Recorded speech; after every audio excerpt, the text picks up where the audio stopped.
নমস্কার বন্ধুরা, mother simple কিচেনের তরফ থেকে আমি অন্তশ্রী আপনাদের সবাইকে স্বাগত। আজকে নতুন দিনে নতুন রেসিপি নিয়ে আমি আবার হাজির হয়ে গেছি।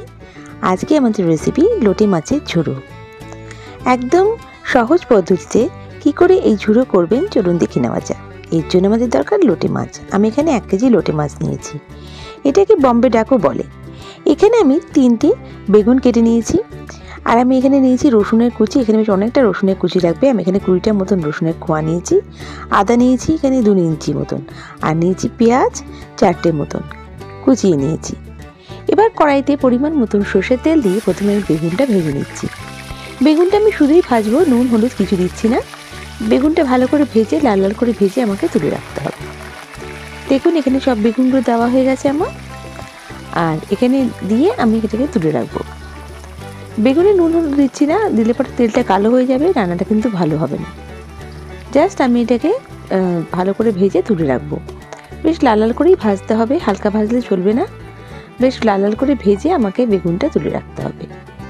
লোটে মাছ আপনারা অনেকভাবে করেছেন, কিন্তু একবার এইভাবে পদ্ধতিতে করে দেখবেন, আশা করি আপনাদের খুব ভালো লাগবে। এবার বেগুনটাকে আমি তুলে রাখছি। দেখুন সব বেগুনগুলো আমি তুলে রাখছি, এটা কিন্তু পরে আমাকে ইউজ করতে হবে। দেখুন আমার বেগুনটা তোলা হয়ে গেছে। এবার আমি এখানে ফোড়ন হিসেবে দেব রসুনটাকে। আমি এখানে রসুনটা দেখুন চপ করে নিয়েছি। আমি এখানে একটা বড় রসুন নিয়েছি, মানে 20 থেকে 20 কোয়াটা মতন হবে, দিয়ে আমি এটাকে ভালো করে চপ করে নিয়েছি। এখানে রসুনটাই কিন্তু মেন এই রান্নায়, যত বেশিটা রসুন দেবেন ভালো লাগবে খেতে। দেখুন হালকা করে ভেজে নিচ্ছি। বেশ একটু হালকা যখন সুন্দর গন্ধ আসবে তখন আমি এখানে আমার কেটে রাখা পেঁয়াজটা অ্যাড করে দিচ্ছি। এখানে পেঁয়াজটা ছোটো ছোটো করে কুচিয়ে নিয়েছি আমি, 4টে মতন পেঁয়াজ আছে, বেশ মিডিয়াম সাইজের পেঁয়াজ আমি দিয়েছি। এবার ভালো করে একটু হালকা ভাজা ভাজা করে নিচ্ছি। এবার আমি এখানে নুন অ্যাড করছি, স্বাদ অনুযায়ী নুনটা অ্যাড করবেন। দিয়ে আমি এবার একটু হালকা নাড়িয়ে চাড়িয়ে নিচ্ছি। তারপর আমি এখানে অ্যাড করে দেব হলুদের গুঁড়ো। এখানে আমি দিচ্ছি 1 চামচ হলুদের গুঁড়ো আর 1 চামচ লঙ্কার গুঁড়ো। ঝালটা আপনাদের স্বাদ অনুযায়ী বাড়াতে বা কমাতে পারেন। আর এখানে মেনলি এই লঙ্কাটা গুঁড়ো দিয়ে খুব একটা ঝাল না দিলেও চলবে, যেহেতু আমি এখানে ইউজ করবো মেনলি কাঁচা লঙ্কা। এই রান্নাতে কাঁচা লঙ্কার ঝালটা খুবই ভালো লাগে, আর আমি এখানে বেশি পরিমাণে কাঁচা লঙ্কার ঝালটা ইউজ করেছি। দেখুন এখানে আমি এইখানে মাছটা দিয়েছি। এই লোটে মাছটা কিন্তু কোনো ভাজা হয় না, এটা ডাইরেক্ট আমি এখানে নিয়ে কষিয়ে রান্না করব, আর খেতে কিন্তু দারুণ হয়। এভাবে আমি দিয়ে দিচ্ছি। দিয়ে এবার আমি এটাকে ভালো করে মশলার সাথে কিন্তু মাখিয়ে নিচ্ছি। লোটে মাছটা এইভাবেই কষে কষে রান্না করা হবে, আর এইভাবেই তো করলে পরে টেস্টটা কিন্তু দারুণ আসে। আপনারা যদি কেউ এইভাবে রান্না করে থাকেন আমাকে কমেন্ট বক্সে নিশ্চয়ই মেনশন করবেন। দেখুন এবার ভালো করে আমি একটু নাড়িয়ে চাড়িয়ে নিচ্ছি। নিয়ে এবার যেটা আমি অ্যাড করবো সেটা হচ্ছে কাঁচা লঙ্কা। আমি এখানে 6টা মতন কাঁচা লঙ্কা দিচ্ছি, আর আপনারা কিন্তু আপনার ঝাল অনুযায়ী বাড়াতে বা কমাতে পারেন, চাইলে একটু বেশি কাঁচা লঙ্কা দিতে পারেন। এখানে বললাম এই রান্নাটাতে কাঁচা লঙ্কা ঝাল দিলেই কিন্তু টেস্টটা খুব ভালো লাগবে। দিয়ে আমি ভালো করে নাড়িয়ে চাড়িয়ে নিচ্ছি। দেখুন খুব একটা বেশি মশলা এখানে কিন্তু অ্যাড হচ্ছে না, কম মশলাতেই আমি রান্নাটা করছি, কিন্তু স্বাদটা কিন্তু একদম অতুলনীয় হবে। ভালো করে নাড়িয়ে চাড়িয়ে নিচ্ছি। এবার আমাকে কিছুক্ষণ আমি ঢাকা দিয়ে এটাকে কুক করব। ঢাকা দেওয়াতে এখানে লোটে মাছ থেকে নিজস্ব জল ছাড়বে। এই রান্নায় কোনো জল ব্যবহার করছি না, মাছের থেকে যে জলটা ছাড়ছে সেই জলে কিন্তু রান্নাটা হয়ে যাচ্ছে। আমি কোনো এক্সট্রা জল এখানে ব্যবহার করব না। দেখুন ভালো করে নাড়িয়ে চাড়িয়ে নিচ্ছি। এবার আমাকে এটাকে টানিয়ে নিতে হবে রান্নাটা।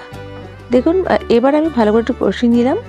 নিয়ে এবার এখানে আমি আদা কেটে রেখেছি সরু সরু করে জুলিয়েন করে, সেটা আমি অ্যাড করছি। এখানে কিন্তু 2 ইঞ্চি মতন আদাটা নিয়েছি, কিছুটা আদা আমি আবার রেখে দিচ্ছি, পরে অ্যাড করব। দেখুন ভালো করে আমি মিশিয়ে নিচ্ছি, একটু কষিয়ে নিতে হবে ভালো করে। রান্না ততক্ষণ করতে হবে যতক্ষণ তেলটা না ছাড়ে। এবার আমি স্টেজে বেগুনগুলো অ্যাড করে দিচ্ছি, ভাজা বেগুনগুলো অ্যাড করে দিচ্ছি। বেগুন দেওয়ার ফলে রান্নার স্বাদটা কিন্তু একদম টোটালি চেঞ্জ হয়ে যাবে। দেখুন ভালো করে আমি মিশিয়ে নিচ্ছি।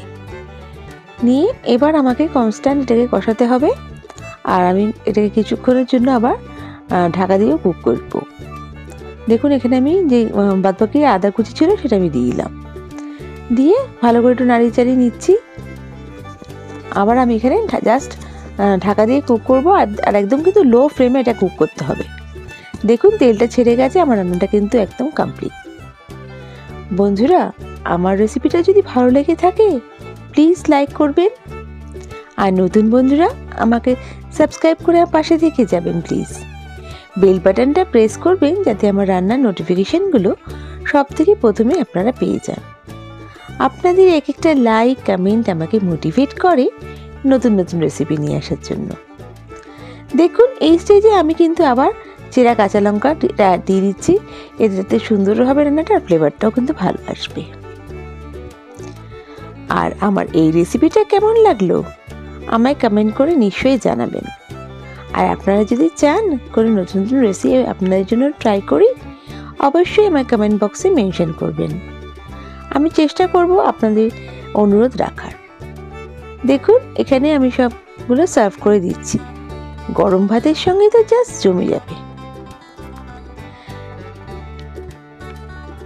দেখেই বুঝতে পারছেন কতটা লোভনীয় হয়েছে। নেক্সট রেসিপি নিয়ে আমি আবার হাজির হয়ে যাব।